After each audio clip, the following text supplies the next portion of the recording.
So do you feel like life's kicked you down and it's holding you down and it's kicking you while you're down? That could all be true, okay? But in order to move forward, you're going to have to step out of your prison and into your adventure. Now, here's what I mean by that. Everyone in life has two rooms, okay? One room, I call it the room of woe and no control. And in that room are all the bad things that have happened to you in life. And it could be almost anything. Hurts and the pains and all that. And there's no control. There's nothing you can do about your time in that room. That room is a prison, okay? Then you have another room. Everybody's got another room. And that other room I call the room of gratitude and control. And in that room, there's two main things. There's all these good things that happen to you, the blessings in life, all that type of stuff. And there's also the things you can control.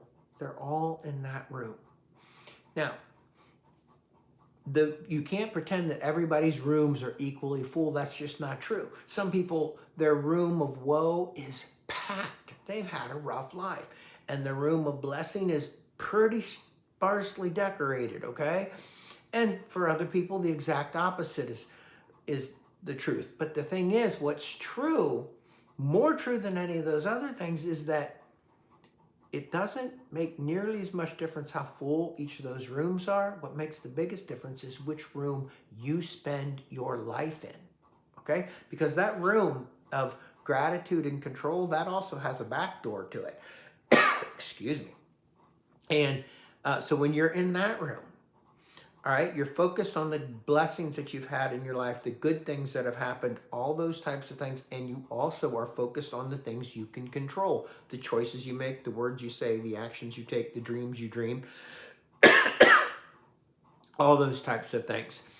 Okay, and because you're in that room, there's that back door, because if you spend your time in that room, you can walk out the back door of that room into the outdoors, into the fresh air and the bright sunshine and adventure, and that becomes your life, okay? You walk through that room, you get out the back door, and you have an adventurous life. The other room, the room of woe and no control, if you spend time in there, you're trapped, because as long as you blame other things than yourself for your situation, then you're trapped, because you can't control anything. You'll keep telling yourself you couldn't have done anything different, and you can't do anything different going forward. And you see, that's the critical ability to change, is to recognize that, you have more control over your life than anybody else or any circumstance. And yeah, bad things happen, but you can react or proactively act for them differently. It's a huge deal. So to move from one to the other, you need to take ownership of your life where it is right now. Blame nobody else, and you don't blame yourself either. You just live with the reality that this is where I am, and I did things that got me here, and I could be somewhere else. That's all. I mean, you can't say necessarily all your dreams would have come true, but you can say you could have been somewhere else. You made choices that hurt you and hurt others, things along those lines.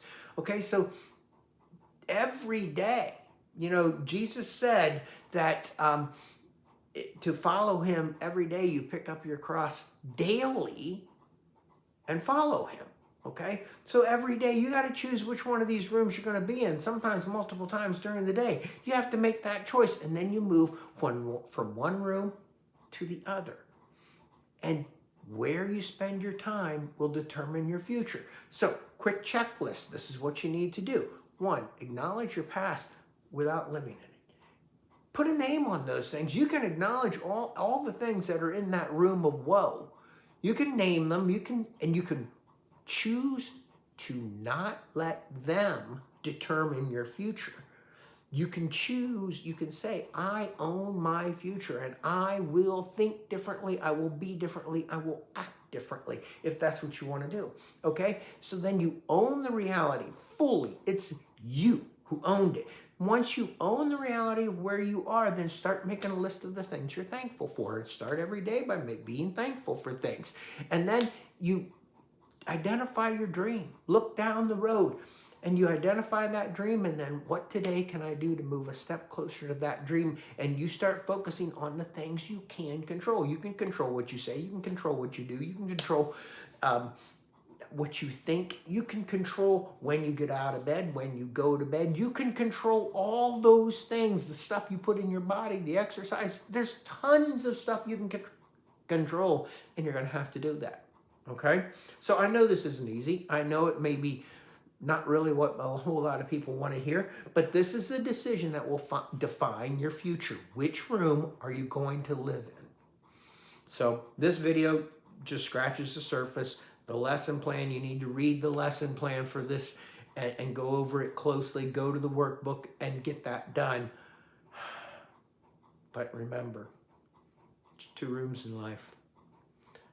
How full they are doesn't make near as much difference as which room you choose to spend your life in.